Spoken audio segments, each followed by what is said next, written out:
Hola, ¿qué tal? Bienvenidos, bienvenidas a la segunda clase online para este curso. Seguimos con esta situación extraordinaria, de manera que nos obliga a adoptar medidas de carácter también extraordinarias para seguir avanzando en vuestro proceso de enseñanza-aprendizaje. Tal y como os dije el último día, la dinámica de las clases va a ser muy similar a la mantenida durante el curso en clase, de manera que al finalizar mi última clase, hace unos días, os había mandado varias actividades, concretamente eran las siguientes. De la página 199 eran los ejercicios 1, en el que teníais que realizar una especie de resumen partiendo de 4 temas distintos que en el libro de texto aparecían y que ahora después veremos. Había un ejercicio a continuación también, que era el ejercicio 4, y enseguida, antes de continuar con el punto 2 en la página 200, pues enseguida vamos a abordarlos. En todo caso, también me gustaría señalaros que del mismo modo en el que en clase tenemos cuatro sesiones a la semana, 4 clases a la semana, a lo largo de esta semana y de las próximas que vayan viniendo, y esperemos que no sean muchas ya, yo os iré también colgando unas aproximadamente 4 sesiones. Es cierto también que en clase tenía previsto poneros fragmentos de 2 películas, y una de esas películas, la relativa a la guerra de Troya, que narraba Homero en su Ilíada, ya os la he puesto también. Os la he puesto en una carpeta que he creado y que he denominado vídeos películas. De manera que, bueno, ahí entrando podréis acceder a ese recorte. El recorte de Troya es muy largo, porque la película en sí dura más de 2 horas y media. El recorte que yo he hecho es de 1 hora y media. No es necesario que la veáis aún, porque la intención es en mi próxima clase eh, desgranar un poco la historia de la guerra de Troya, desde sus orígenes hasta su conclusión final. De manera que bueno, sed pacientes y os pido por favor que hasta la próxima sesión, aunque yo ya la he subido, pues no la veáis. Decía anteriormente que vamos a empezar corrigiendo las actividades que teníamos pendientes, así que vamos allá. Bueno, teníais que organizar una especie de descripción en unas 15 líneas acerca de la civilización griega, ¿verdad? Señalando, como veis aquí, el espacio físico, la Hélade, en segundo lugar, la lengua, cultura y la historia, en tercer lugar, hablar acerca de los dioses y los ritos, y por último, las formas de vida. Bueno, pues atendiendo a esas cuatro características en torno a las formas de vida o a la civilización griega, yo me he permitido también pues desgranaos un poco cuáles eran esas características. En cuanto al espacio físico de la Hélade, echarle un vistazo a esta descripción en base al libro de texto y comparadla con la que vosotros podáis haber recopilado o hecho también. Decía que en torno al espacio físico, el mundo griego, os leo, estaba organizado en ciudades-estado o polis que eran independientes entre sí, y cada una de ellas tenía sus propias leyes, ejército o moneda. A pesar del aislamiento de las polis, sus habitantes se sentían miembros de la Hélade, que significa el país de los helenos o los griegos. En cuanto a la lengua, la cultura y la historia, las primeras culturas que surgieron en las tierras que bordeaban el mar Egeo dejaron una huella importante. Así, en la isla de Creta surgió la cultura minoica, y en el Peloponeso los aqueos crearon la cultura micénica. Por otro lado, hablando de la lengua, los griegos hablaban una misma lengua que los distinguía de los que no la conocían, a los que llamaban bárbaros. Los poemas de Homero, en el siglo VIII a.C., les proporcionaron una historia común porque describían los orígenes y las gestas de sus antepasados, tanto en la Ilíada como en la Odisea. Acerca de los dioses y de los ritos, los griegos eran politeístas y creían en la existencia de numerosos dioses que guiaban y los ordenaban en sus vidas. Los dioses se representaban con forma humana, antropomorfos, y vivían en familia en el monte Olimpo, la montaña más alta de Grecia. Las aventuras fabulosas de dioses y héroes están recogidas en un conjunto de mitos y leyendas que constituyen la mitología griega. En cuanto a las formas de vida, los griegos tenían unas mismas costumbres y formas de vida, y vestían y se alimentaban de manera muy parecida. En el campo, los campesinos cultivaban el trigo, la vid, el olivo y cuidaban de las ovejas, las cabras y los cerdos. En la ciudad eran artesanos o comerciantes y participaban de la vida de la polis. Bueno, en definitiva, os dije el otro día que aunque en el enunciado de la pregunta aparecían 15 líneas, podían ser unas pocas más y sin miedo alguno a pasarnos de esas 15 líneas. Sobre el ejercicio 4, decía, los griegos, os leo el enunciado, compartían una misma identidad a pesar de pertenecer a polis distintas. ¿Crees que actualmente los ciudadanos de la Unión Europea también nos sentimos partícipes de una identidad común europea? Razónalo. La respuesta de este ejercicio, bueno, era muy abierta y aunque podíais señalar que es verdad que entre los distintos países que componemos la Unión Europea hay matices y diferencias que nos separan, entre ellas, por ejemplo, la lengua y, en cierta manera, la cultura de cada uno de los países miembros, también es cierto que nuestros sistemas políticos y nuestros sistemas económicos son muy parecidos entre sí. La mayor parte de los países europeos tiene como sistema político una democracia representativa del pueblo, de manera que no hay dictaduras, no hay tiranías, sistemas que hoy precisamente en la clase que nos ocupa, a partir del punto segundo, vamos a dar comienzo. Así, sin más, y teniendo en cuenta que la respuesta a ese ejercicio 4 de la página 199 era una respuesta abierta que en cualquier caso habrás podido justificar y razonar de la mejor manera posible y que yo ya te he dado una pista o una pauta a seguir, vamos a pasar de página y vamos a ir a la página 200 y 201 del libro de texto. Repito para todos, página 200 y 201 del libro de texto. Y vamos a situarnos, en este caso, en dos grandes ciudades-estado. Vamos a poner la presentación en PowerPoint, ya la tenía aquí preparada, y decía que hoy nos vamos a situar en dos grandes ciudades-estado, como van a ser Esparta y en este caso también Atenas. Antes de eso, vamos a referirnos y a ahondar un poco más en la idea que ya en la última clase habíamos señalado. Y es que el mundo griego, Grecia o la Hélade, estaba fragmentada o dividida en distintas ciudades-estado. Seguramente recordarás que el hecho de que aparezcan distintas ciudades-estado tiene mucho que ver con el relieve accidentado. Y es que el hecho de que haya muchos sistemas montañosos dificulta las comunicaciones y como consecuencia de ello aparecen distintas ciudades divididas entre sí. A las ciudades-estado en el mundo griego se les denomina polis. Y una polis es simplemente el conjunto de la ciudad propiamente dicha. Si hablamos, por ejemplo, de la polis de Esparta, que está tal que aquí, fíjate en el mapa, y te lo estoy señalando con el puntero en la península del Peloponeso, hacia el sur de Grecia. Bueno, pues la ciudad de Esparta estaría compuesta por la ciudad propiamente dicha, una serie de pueblos aledaños o cercanos a esta ciudad y que servían para mantener a la ciudad de provisiones fundamentalmente del campo, y también los campos o puertos que en su caso algunas ciudades podían también tener. Cada una de estas ciudades-estado, ya sabéis, que tiene ciertas diferencias, como por ejemplo la legislación. Tienen distintas leyes, tiene distinta moneda, un ejército propio con el cual en la mayoría de las ocasiones se enfrentan entre sí y lo más importante, en lo que hoy vamos a incidir más, distintas formas de gobierno que quizá has oído pero que aún no alcanzamos a entender muy bien en qué consiste.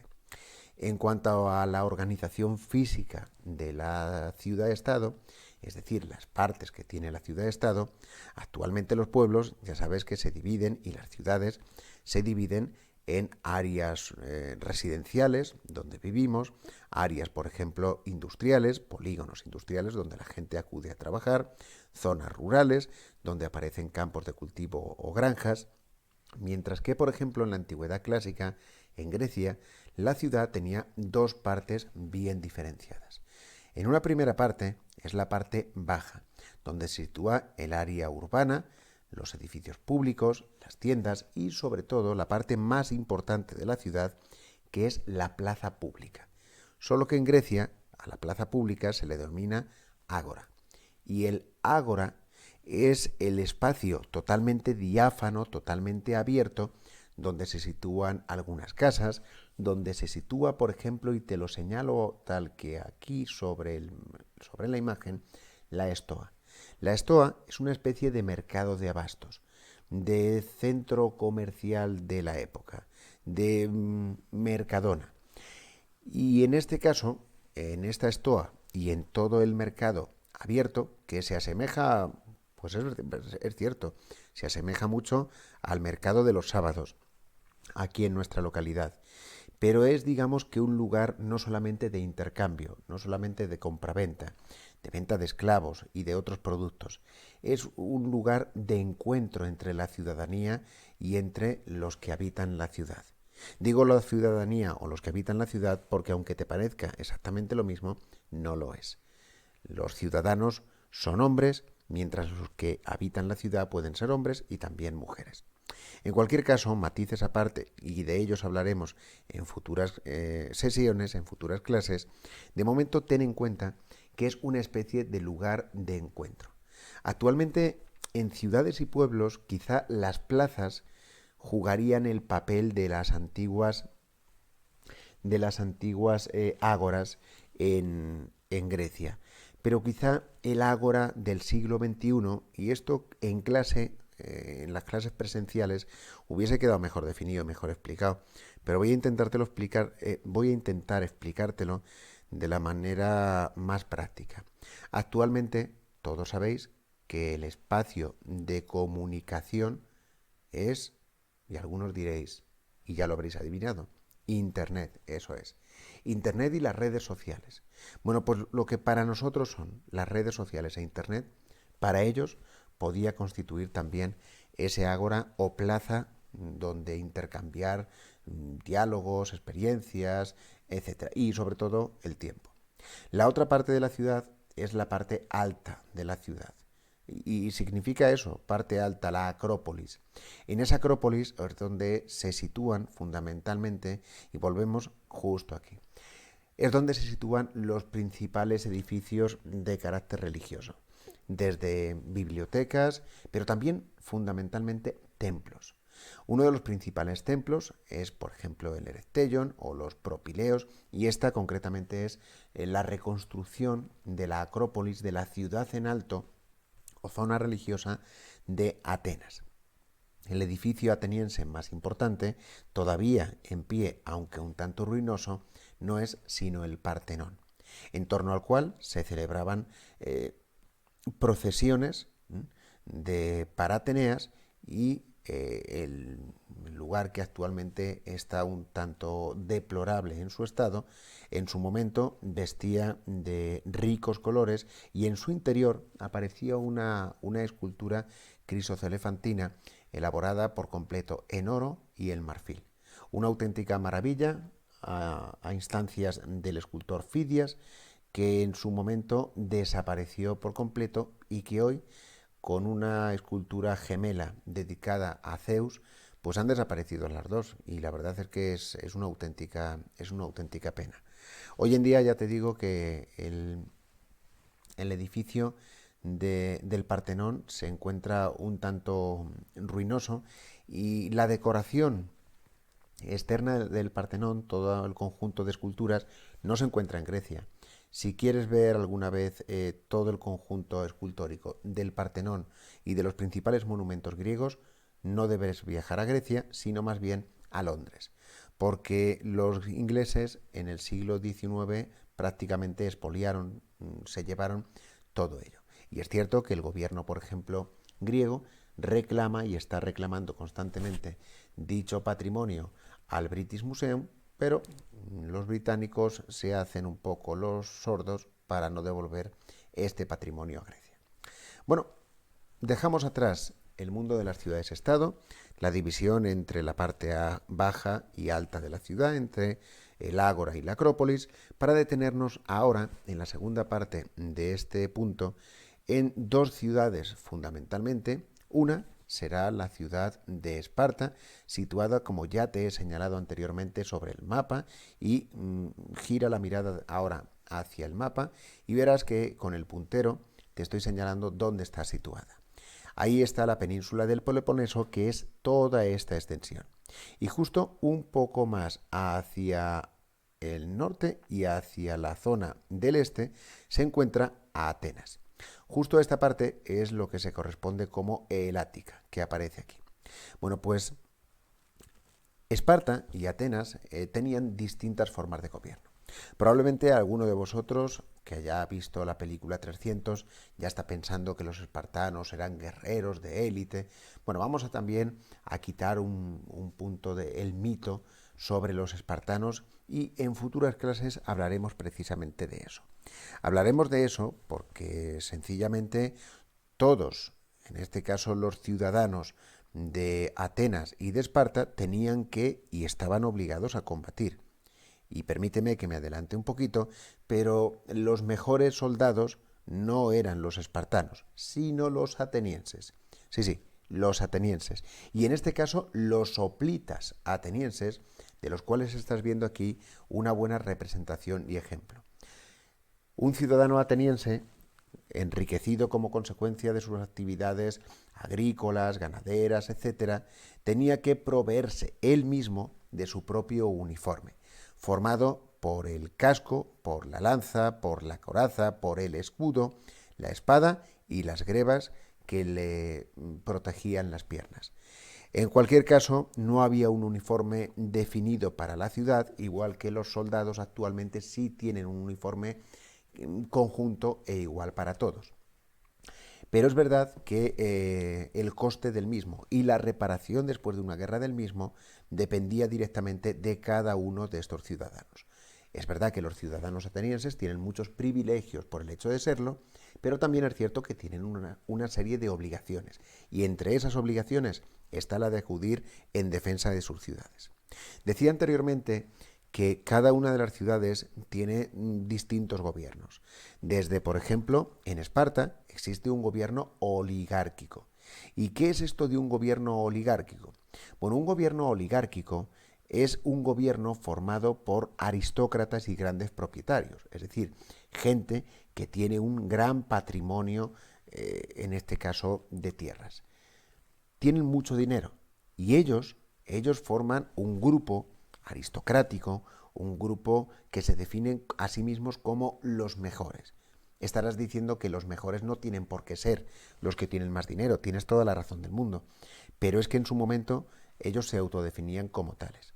Los aristoi formaban un consejo y solamente ellos, es decir, en Esparta, solo los más ricos, los que tenían más propiedades, eran los que tomaban las decisiones políticas en materia de justicia y los que dirigían al ejército. Entenderás que esto no es muy justo, es decir, que las decisiones políticas o más importantes las tomen solamente los más ricos, pues eso hace que la mayoría del resto de la población quede totalmente marginada. Quizá esto no ocurría en Atenas.